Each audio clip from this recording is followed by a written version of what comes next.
இளைஞர்கள் மத்தியில் திரைப்பட மோகம் அதிகமாக இருப்பதற்கு ஆட்சியாளர்களே காரணம் என நாம் தமிழர் கட்சி தலைமை ஒருங்கிணைப்பாளர் சீமான் தெரிவித்தார். அவர் அளித்த பேட்டி: சட்டசபை தேர்தலில் க தனித்து போட்டியிடுவதில் உறுதியாக உள்ளது. திராவிட கட்சிகளுடன் கூட்டணி இல்லை என்பதில் மாற்றமில்லை. என்னோடு யாரும் கூட்டணிக்கு வரமாட்டார்கள். ஓட்டுக்கு பணம் கொடுக்காத அரசியல் பண்பாட்டை ஏற்கும் கட்சிகள் வந்தால் மட்டுமே கூட்டணி பற்றி சிந்திக்க முடியும். காசு கொடுத்து பெறும் வெற்றி என்பது இழிவான அரசியல். தலைவர் விஜய் கரூர் செல்லவில்லை என்றால் கூட்டம் கூடியிருக்காது, உயிரிழப்பும் நடந்திருக்காது. தற்போது கரூர் சம்பவத்திற்கும் எனக்கும் தொடர்பு இல்லை என விஜய் கூறுவதை ஏற்க முடியாது.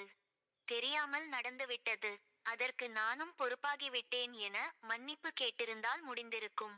இன்றைய இளைஞர்களிடம் அரசியல் அறிவை விட திரைப்பட மோகம் அதிகமாக இருப்பதற்கு ஆட்சியாளர்களே காரணம்.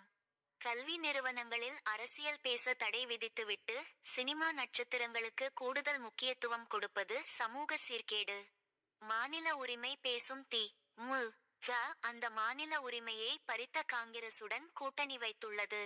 இவ்வாறு அவர் கூறினார்.